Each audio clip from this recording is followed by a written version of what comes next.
Nang nag-usap nga sina Darius at Lucy, ay napasabi nga nito ni Lucy na hindi raw umano niya maintindihan dahil bakit umano galit na galit sa kanya itong si Farah simula nung pagkabata. Nang hindi pa raw namatay ang ama ni Farah ay talagang palagi nga itong galit sa kanya.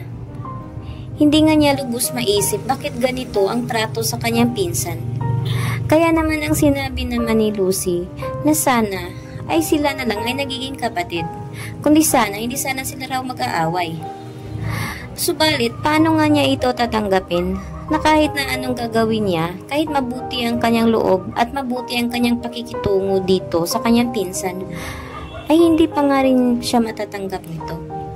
Kaya ito nga, ang hindi nga alam ni Lucy na bakit ay galit na galit nga ito sa kanya.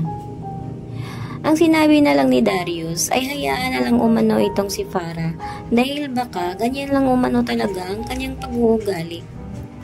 Ang hindi nga alam ni Lucy ay kaya galit na galit nga itong si Farah sa kanya dahil halos nga lahat ng atensyon ng kanyang ama dati ay naroon nga palagi kay Lucy.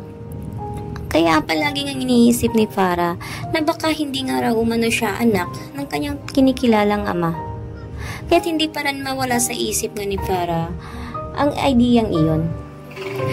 Subalit ay sinabi naman ni Darius na hayaan na lang umano itong si Lucy dahil sadya na naman talaga may saltik umano ang babaeng ito. Kaya't wag na umano niyang dibdibin ang sinasabi nga ng kanyang pinsan. Ipinangako naman ni Lucy na kung hihingi umano ng tawad itong si Farah sa kanya ay tatanggapin umano niya.